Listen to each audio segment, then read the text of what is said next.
আজকে আমি মাটির একটি শিবলিঙ্গ তৈরি করে সেটাকে রং করেও তোমাদের সঙ্গে শেয়ার করব যে কেমন করে কি আমি এটাকে তৈরি করলাম এবং রং করলাম।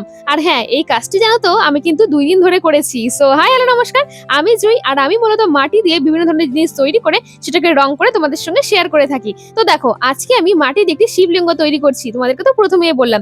যদিও এর আগে আমি মাটি দিয়ে শিবলিঙ্গ তৈরি করেছি, কিন্তু কখনো না এরকম করে রং করিনি। তাই আজকে কিন্তু প্রথমবারের জন্য আমি শিবলিঙ্গ তৈরি করে সেটাকে রঙও করে তোমাদেরকে দেখাবো। তো শিবলিঙ্গটাকে তৈরি করার জন্য প্রথমে কিছুটা মাটি বেলে নিয়ে আমি দেখো এরকম টাইপের একটা শেপে কেটে নিয়েছি।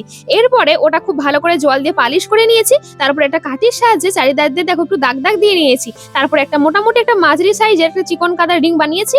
তারপরে ওটাকেও দেখো ওই জিনিসটার উপরে কিন্তু খুব ভালো করে অ্যাটাচ করে দিচ্ছি। তারপরে খুব ভালো মতো করে সম্পূর্ণটা কিন্তু মসৃণ করে নিচ্ছি। আর মসৃণ করার পরে দেখো এটা কিছুটা এইরকম টাইপের লাগছে দেখতে।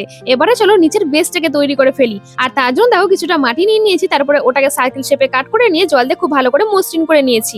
আর এখানটায় দেখো কিছু দাগ দাগও দিয়ে নিয়েছি, যাতে আমি এখানটায় আঠার সাহায্যে ওপরের এই পোর্শনটাকে খুব ভালো করে অ্যাটাচ করতে পারি। আর এটাকে অ্যাটাচ করা হয়ে গেলে আমি এখানটায় চিকন কাদার কিছু রিং বানিয়েছি, ওটাকে দেখো চারিধার দিয়ে খুব ভালো করে অ্যাটাচ করে দিচ্ছি, যাতে এটা একদম নিট অ্যান্ড ক্লিন লুক একটা দেয়। আর এটা খুব ভালো করে মসৃণ করা হয়ে গেলে এবারে আমি যে প্রথমের দিকে যে জিনিসটা তৈরি করলাম ওটাকে অ্যাটাচ করব। তার জন্য একই রকম ভাবে এখানটা দেখো দাগ দাগ দিয়ে নিয়ে ওটাকে ওখানটা অ্যাটাচ করে নিয়েছি। তারপরে মেন এখানটা যে শিবলিঙ্গটা ছিল ওটাকেও কিন্তু খুব ভালো করে অ্যাটাচ করে দিয়েছি। এবারে এটাকে কিন্তু আমি এরকম করে রোদের মধ্যে রেখে দেবো একদিনের জন্য। তারপরে দেখো শুকিয়ে গেলে আমি এখানটায় রং করতে বসেছি। আর এটার উপরে আমি যেহেতু ব্ল্যাক কালার করবো, সেই জন্য হোয়াইটের বেস কালার আমি ব্যবহার করিনি, ডাইরেক্ট একদম ব্ল্যাক কালারটাই দিয়ে পুরোটাই কিন্তু আমি এখানটায় কভার করে নিচ্ছি।